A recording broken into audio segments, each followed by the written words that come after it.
Good morning, everybody. Welcome to our session. I am Deb Van Klei, and I am super honored to get to be collaborating with Jess Matheson. Jess, go ahead. You want to introduce yourself? So I am Jessica Matheson. I am a health teacher at Rockford High School up in Rockford. I live in Chanhassen as well. I have a kindergartner, a 3-year-old, and a 2-year-old. So I'm busy. I do want to throw out there that I am taking from a health lens. I have done online PE as well. So a lot of the examples I'm providing are what I'm currently doing in my classes. But if you have any questions on PE, please feel free to ask. Also, for those who have joined, we would love to hear where you are from. If you could just open up that chat, type either where you live, where you teach, if there are different answers. I will be moderating the chat throughout this. Awesome. Thanks, Jess. And I'm Deb Van Klei. I currently work for Stillwater Area Schools, and I work as our QComp coordinator. And what that actually means is I work with teachers pre-K through our transitions program with instruction, professional development, providing them opportunities to learn and engage in their growth as an educator. So that's what I'm currently doing. Prior to that, I was at the high school, taught physical education and health for 17 years, was also the girls basketball coach. And then I also currently am an adjunct instructor for an online high school called Minnesota Connections Academy. And that's kind of influencing some of the work that we're doing today. And reached out to Jess as our MinShape Health Teacher of the Year to help me collaborate on this. She's got some great application pieces that we're going to share with you, and we're super excited to be here with this. Our presentation is broken into these 4 areas. We're going to talk a little bit about an engagement by design. You know, we know that as teachers, some of you are teaching hybrid, some of you are teaching online, you have different learning management platforms that you're using. So we want to talk a little bit about how you're designing what you're delivering on that platform. And then really want to talk in more depth around the importance of authentic relationships. I mean, that's what we do in physical education and health, right? Social emotional learning is the basis of everything that we do and that we teach. So we're really going to dig into that piece. And how do you do that virtually? Sometimes it's, you know, it's not like where you can see a kid face to face always. So we're going to talk about some strategies to help with that. How to engage students in the learning that's happening in a online format. And then some ideas and different, Jess has provided a ton of resources around some vigorous instruction and how do we engage kids with the learning that they're doing with that.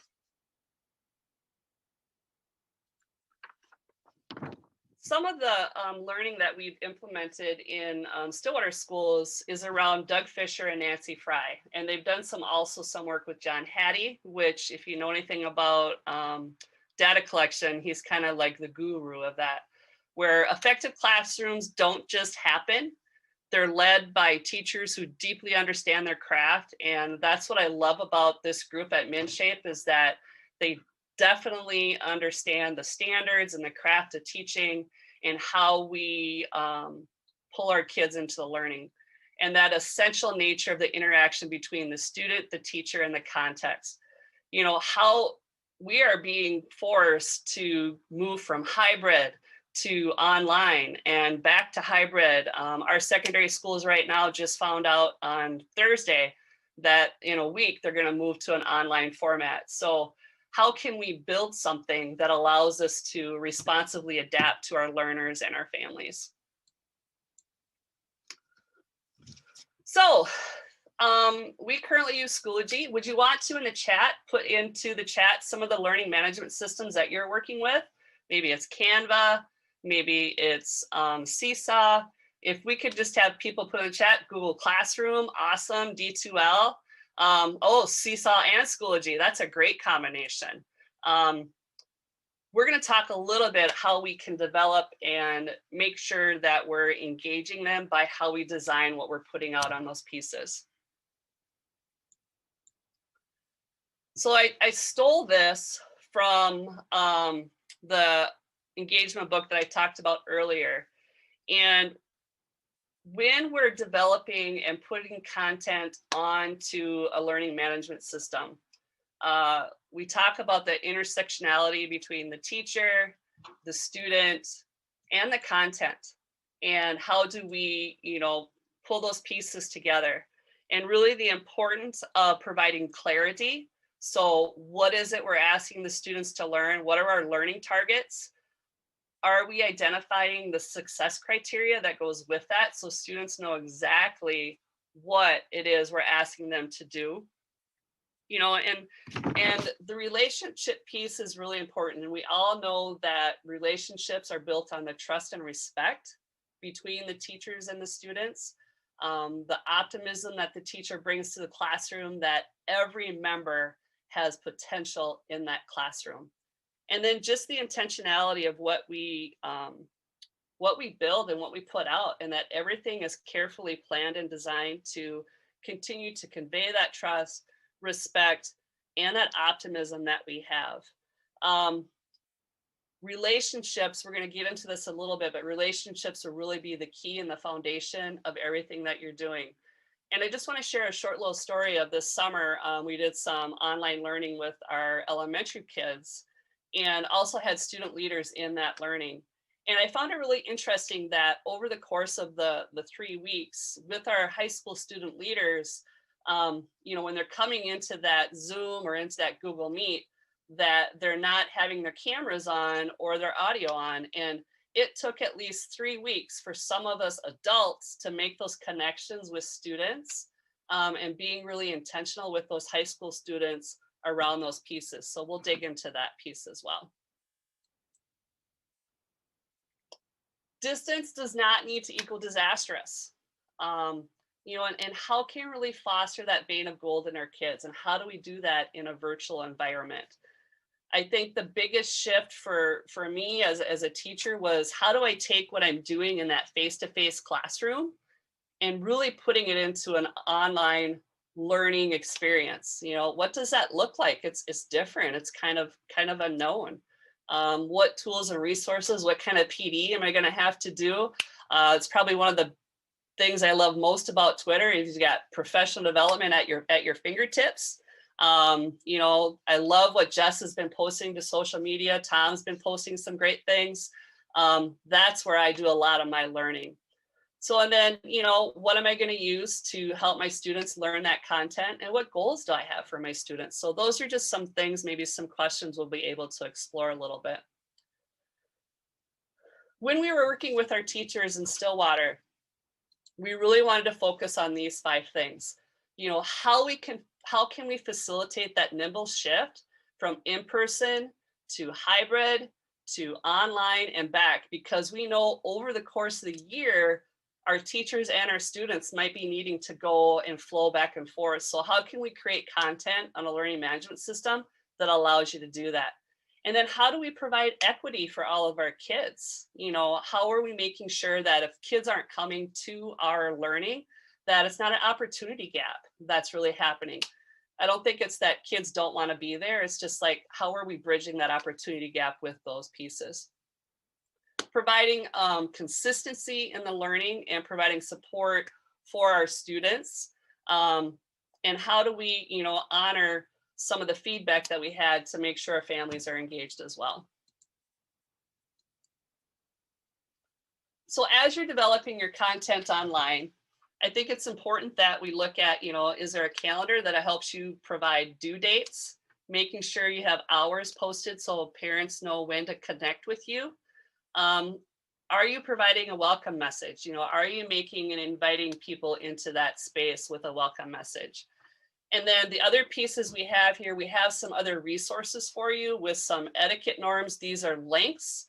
What I'm finding is that this 50-minute presentation period, we got a lot of information. So I'm not going to go into these links here today, but feel free to check these out. And please know that Jess and you're welcome to reach out to us later if you have additional questions. So check out these links when you get a chance. And then here's also a Schoology course template that we used. It's a template that we pushed out to our teachers that they could just copy, it throws it into the course, and then all they had to do was put the content in. So I encourage you to check that out as well. All right, authentic relationships, Jess. So when we're talking authentic relationships in the distance or the hybrid world here, we know it's a challenge. And so it's trying to figure out how can we balance our teaching online and how can we still maintain those relationships. So for those of you who came in early, we did have what I call is a walk-up song playing. So we had Rise Up by Audra Day. I started this song with my classes on the very first day of the semester. And we really discussed about how this year we are going to have to rise up. It's going to be uncomfortable. We don't know what our future holds, but we're going to have to rise up. And that was my walk-up song. So I had my students each select a walk-up song for themselves. And as I mentioned in the chat, we are a Google school. We do use Google Meets. So at the beginning of every Google Meet, because I am hybrid, so I have students in person with me, I have students at home that they'll flip-flop, but I also have all virtual students as well. So I've got 3 different areas of students that I see every day. We'll start the class with a walk-up song, and that's just one way that I can get to know the student based on what song they're choosing. And then it's another way that they can start to feel connected within our class as well. Awesome. Thanks, Jess. I mean, I'm kind of preaching to the choir here. We know that we all believe that Maslow before Bloom. I really encourage you, if you haven't checked it out, to look into that Health Moves Minds. Tom is kind of leading that. It's some great stuff around the Maslow pieces. So I encourage you to reach out to him for those pieces. But, you know, what we know is that strong teacher relationships changes lives. Those students that we're connecting with, that's what really matters. And I think, you know, Jess's example of that walk-up song is a great strategy that teachers could use to connect with those kids in that virtual setting. Some research by John Hattie says that 52% of the students report that teachers make an effort to get to know their students. So only half the teachers are really making that effort.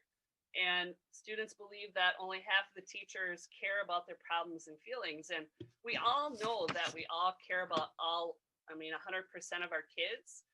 So maybe there's some things that we could do to connect with those pieces. So here are some ideas that you can use to build community through authentic relationships, whether it's a Zoom or Meet. These are all interactive links. We encourage you to check them out. I'm going to highlight this student check-in. This could be used as a check-in. It could also be used as an exit slip. So either one is fine. It's just a quick check-in with, hello, I'm glad you're here. Their name, how did you sleep last night, you know, breakfast, lunch, how you're doing today. It also could be a way that you would take attendance, you know, in your classes if you have to take attendance with your kiddos. But what I really liked about this form is when I go to the responses and then go to the link where it's attached to the spreadsheet, is we've put in some formatting options. So we know that, you know, as a secondary teacher, you could have up to 150 kiddos. So what I've done is I put in some conditional formatting that I'm highlighting some red things. So I just put in some fictitious students in here. It'd be a great way to just do a quick glance of, if I see red on this spreadsheet, I know that I need to connect with that student. Simple to do. You just highlight the column. You're going to go to format and conditional formatting. And then this is where you can add rules. So when you add the rule, this is what allows you to put the color code on it. I put it as text is exactly, because whenever they put a 1, I wanted to make sure that, you know, that was going to be red. So this is just a quick way to do that piece. And if you want some additional ideas on that, Jess, I would gladly reach out to and help you with that. Jess, you want to share something here too, right? Yep. So in addition, I had posted the daily check-in that I used during distance learning this past year. What my students enjoyed, I had my Bitmoji on it, and they really liked that. I always had a quote for each week that I had. So that second link down is the daily check-in that you can take a look at. And then the third link down in the Google Forms, I've got fall break check-in. This is something that I used for me to get some feedback on how my classes were going. So it's the end of the quarter right now for us. We just finished yesterday. And I had my students over MEA give me some feedback on whether my assessments are too easy, no one said too easy, too hard. If they feel as though they're engaged, if they feel as though when they're at home, I'm making a connection with them and they have an opportunity to have some voice while they're at home. So take a look at that fall break check-in. It's maybe something that you want to think of at, I don't know if you're on quarters or not, but at quarter break here, it would be a really good time just to evaluate how your teaching's doing so far. And most important, I had my students fill this out anonymously. So they were free to give whatever information. And I do want to give a shout out, Brody. Thank you so much for inserting your walk-up song there, Believer by Imagine Dragons. I had like 3 students choose that song. So thanks so much for putting that in the chat.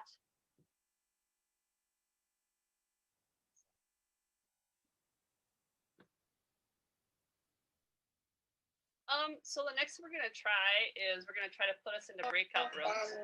So lucky, Giddy. So I'm gonna back this up a little bit. I'd forgotten about this. This was feedback from one of our kiddos from Summer Success that we had this summer, where we had the students for 12 days. It's just like a 90-second little spic where this student put something on, posted this on Seesaw for her teacher. Whoops, maybe not.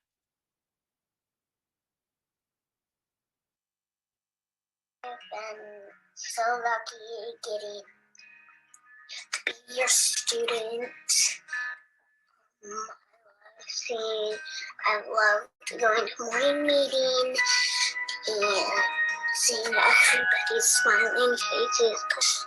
I'm just not ready to let go of all that fun memories. Thank you, Summer. So those were some of our summer leaders, but I just love that she connected with her teacher about, I'm not ready to let go. The teacher was able to make that authentic connection with the student in the virtual environment. So yeah. All right, so we're gonna go into breakout rooms here for about, probably 3 to 5 minutes. Yep, I got it for 4. 4, okay, awesome. And we'd like you to consider sharing your response to one of the following questions. Everything that we've talked about so far, what has connected to something that you know? And what are maybe some new ideas or impressions that you've had that might extend your thinking? And what's challenging or what are you still wondering about in a virtual environment? Some of the things that we've shared. So Jess is going to put you into breakout rooms and we'll ask you to come back in about 4 or 5 minutes. Yep, and those questions are in the chat. So once you get to your breakout room, you should be able to open up that chat again, and they should be there. So welcome back, everybody. Is there anybody that would like to share from their room something that they shared out either by connecting, extending, or challenging? You can either unmute and share out or put it in the chat, whichever one.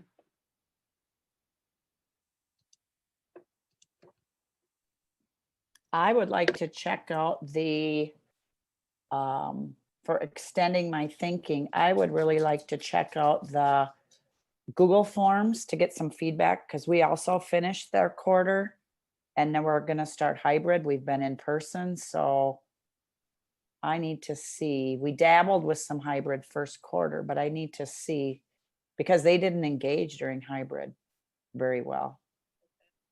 Yeah, So awesome. I need to find out from them what they can realistically do from home. And I'm talking 6th and 7th graders. Okay. All right. Thanks for sharing. yeah, thank you. Anyone else?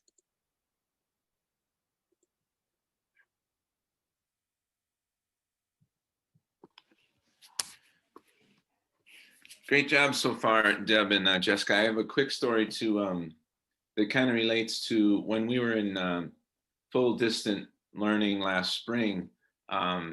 We talk about building relationships and establishing connections. I found that I started getting to know some of my students through the videos that they're sending me on Seesaw in relation to their assignments and things like that. Students that I wouldn't normally have or would probably not have normally shared with me during a normal school setting, maybe because they're nervous to share out to the class or whatever. So if there's really any silver lining to this pandemic, I found that to be the case where I've been able to connect with some of the students that I wouldn't normally have done in the past. Thanks for sharing, Tom. Absolutely. In the chat here, we've got Fonzie says, I think it's so important to build relationships with your students virtually because it keeps the school community. Absolutely. And then Tom Horner is also saying, I think that feedback with the forums is super important, regardless of what type of year it is, getting true feedback from your students and making necessary changes. Tom, I use forums for feedback all the time. I just had to modify them for the setting we're in, but yes, absolutely. All right, awesome. I know that some of our teachers with some of the, they're like getting to know their families better as well, because I mean, the parents are in your room, right? We need our parents to come to the gymnasium when this whole COVID thing is over, but sharing their pets, sharing their siblings, lots of different things. So yeah, Tom, thanks for sharing that. That's great. All right, student engagement. We know that, this can be hard, right? This part can be hard. How do you do this in a virtual environment? But Jess has some great things that she's going to share with examples that will be great resources for you. But we know that if we have great authentic relationships and high student engagement, our kids are going to be successful, right? So if we can really focus on those two things, that's kind of where we feel it's at.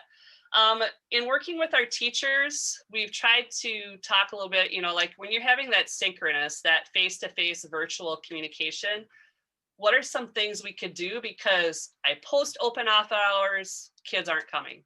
I have this discussion and kids aren't getting off the unmute or they're not in the chat. I think Jess has done a great job of explaining that, if we're not going to unmute, put it in the chat.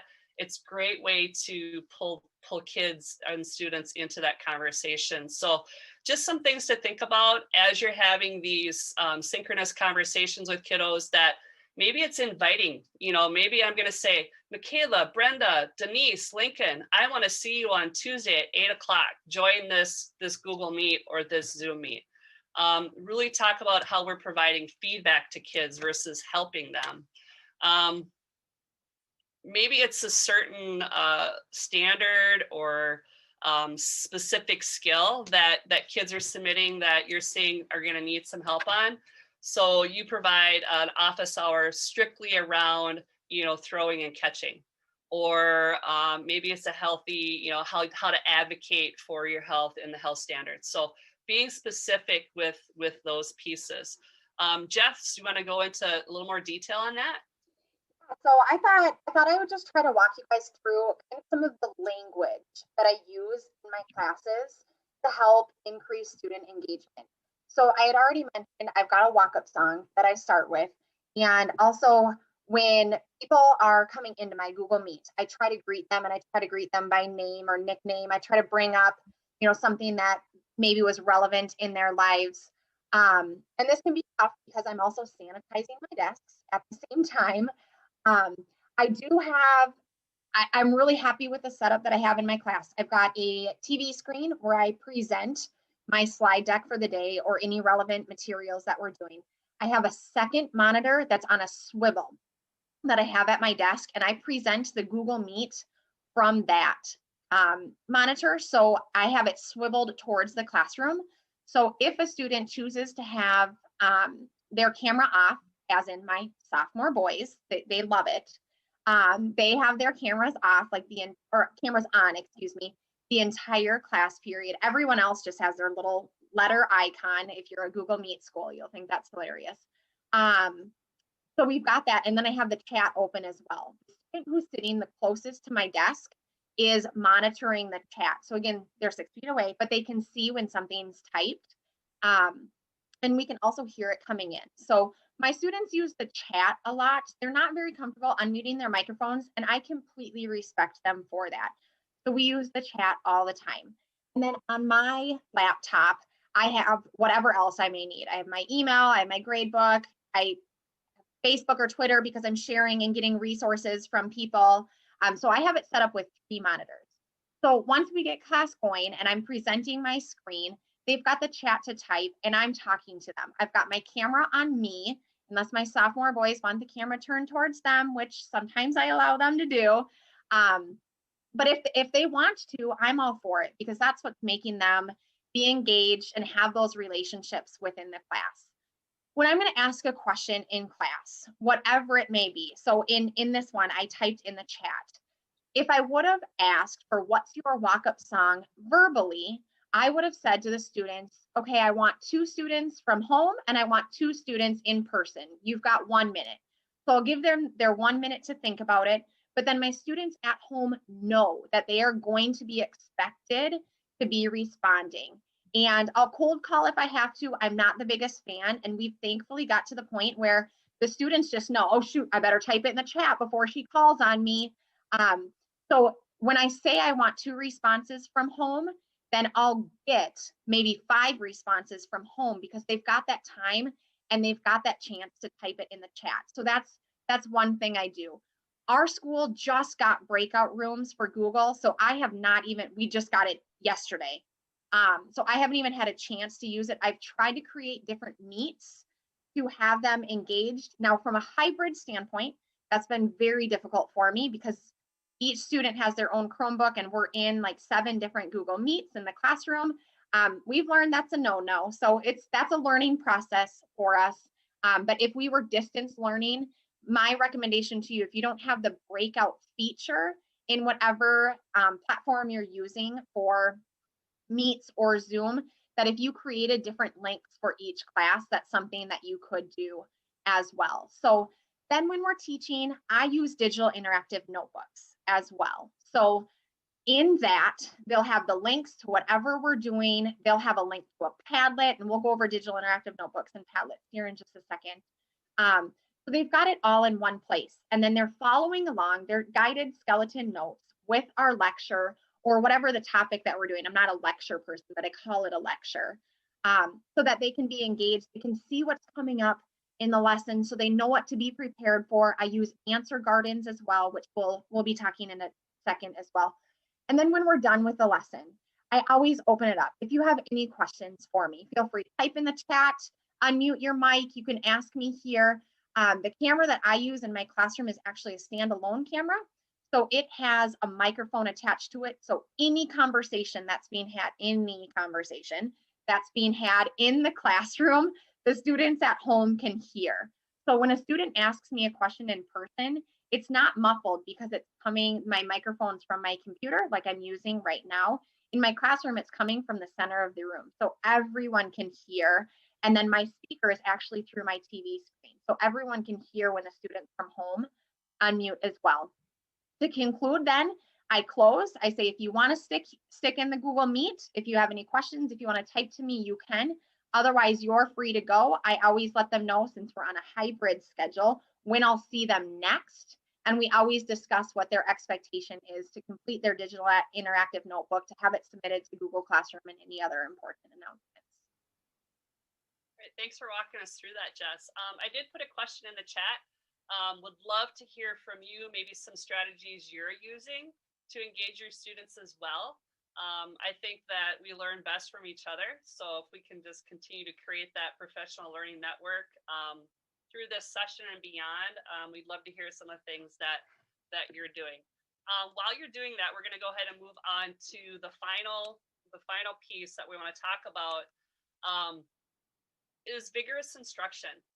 We like to use this equation of authentic relationships plus high student engagement plus vigorous instruction. If we add those 3 things together, our students will have limitless potential to go out and solve real world problems.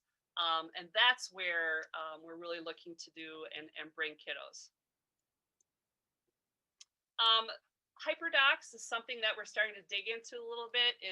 What I love about it is that I feel, instead of creating a lesson every single day, this allows the teacher and the students some flexibility.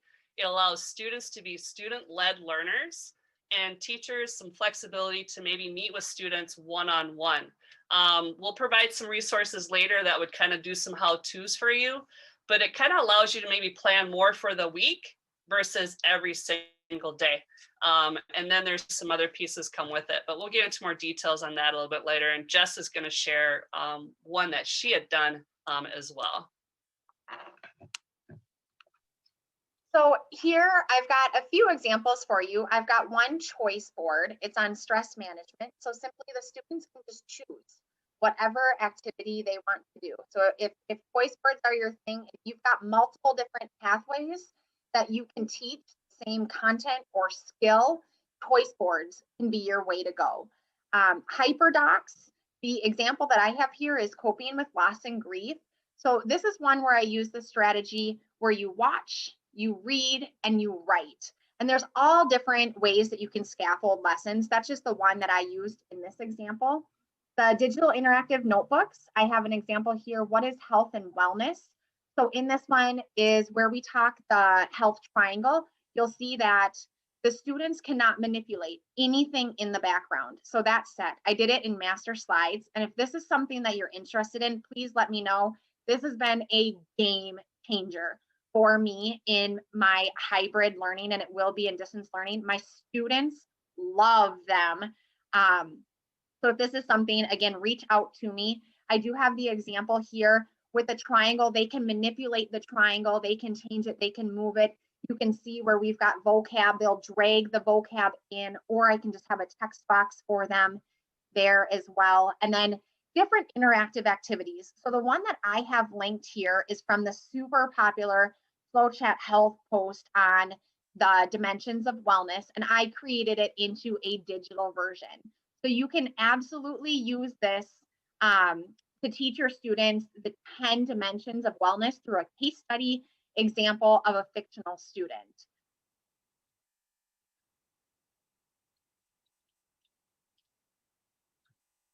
So Jen's going to be a master slider as well, the way it looks, Jess. I see that. I love it, Jen. Awesome. So then here, what we pulled up for you guys, we've got several resources, and this is only like the most sliver of this list. So what we threw in for you guys on the left column are just some ready to go curriculum resources. This health bingo, this is something that Lisa Smith had created this spring, and then I took a little different spin on it. So that's there. The brain and exercise choice board. This is another outside source that I had found that's really good, and it incorporates articles from the New York Times for your students to read as well. We've got multiple physical education hyperdocs. If you click on that link, that one will go to multiple different resources for you to use. I've got another digital interactive notebook that I've done on my health scavenger hunt that I've done. If your health going through accessing valid and reliable information. I found an awesome alcohol, tobacco, and other drugs choice board. Just the format of this is completely different than what I do. So it's another way to kind of get your brain juices flowing. That is a link to the Health Teacher Central Facebook post that was posted there. So you do have to be a member of that group. And then last, I've got a Google Sheet where I took the teen stress test that I typically do on paper, and I made it into a Google spreadsheet, or a Google Sheet, excuse me, where it calculates for. So if you just take a look at that, something you can use, absolutely, but it might get you thinking on different ways that you can do different inventories and reflective pieces.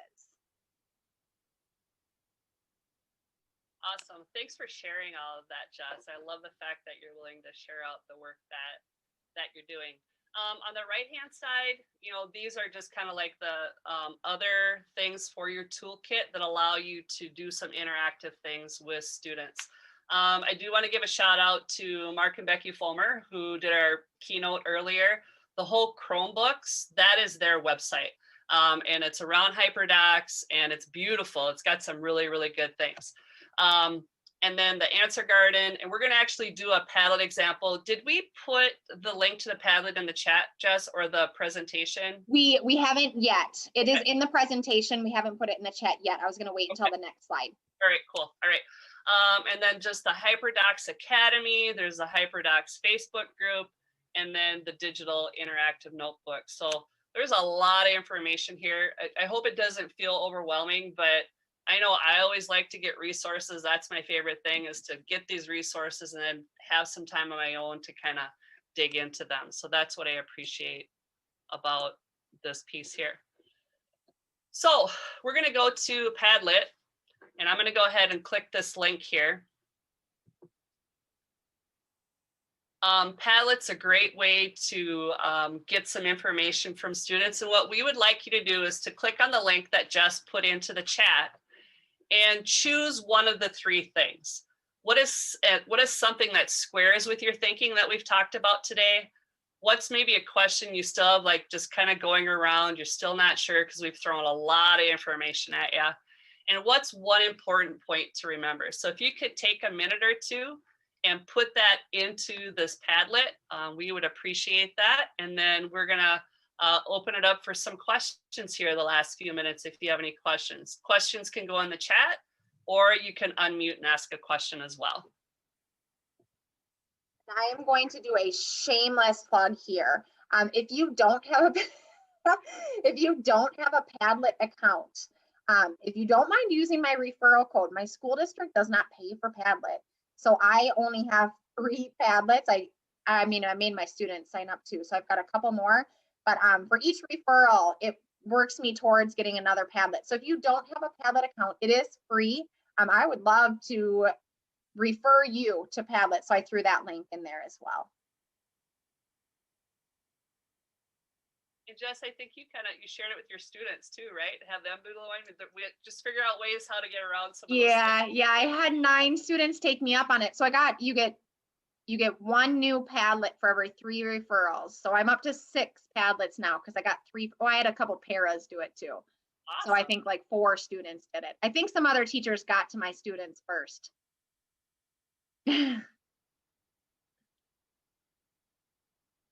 thanks for sharing the opportunities that you're providing kiddos. We appreciate that. Christine, very cool. I'm a new grandma as well, so I'm kind of excited, but she's only 8 months old, but she's very gifted, just so y'all know. Aren't they all, Deb? Yeah. Oh, Brenda, I love your question. Sending home equipment to learn at home and share in person while juggling, things like that. I love that idea. I'm not sure what school district you're with, but we were able to work with our county public health department with a SHIP grant. It's statewide health improvement plan, where we could buy some equipment or take-home kits for kiddos where they could take them home and then they return them. So that was kind of a cool thing that we did with our SHIP money for our students. I know another idea. We have a education foundation. So they are phenomenal within the Rockford area schools. So they would be a resource for us if your school district has similar. Awesome.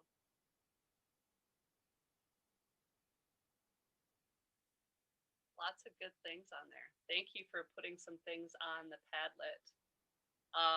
Ooh, Jen got lucky. Her district bought Padlet. Oh. There, that's awesome. Jealous. Oh goodness. So as you continue to put in the Padlet, I'm going to go ahead and I'm going to go back to the presentation then. And I have my email address here, my Twitter handle. Jess has the same thing. But do you guys have any questions before we sign off here in about 3 to 4 minutes? Either in the chat or want to unmute and ask?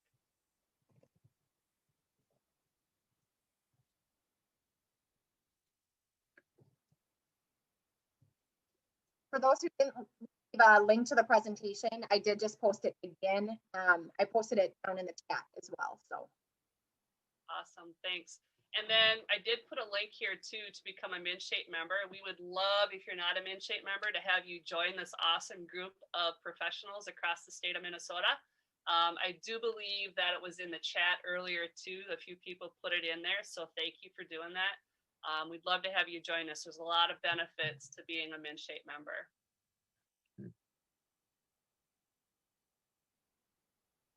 Jess, I think we can, stick around for anybody that wants to have questions. We can kind of stick around in here a little bit, but with that, do you have anything else?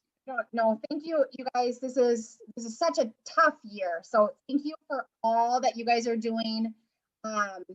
It's awesome. So don't lose that pizzazz. Don't lose that jazz.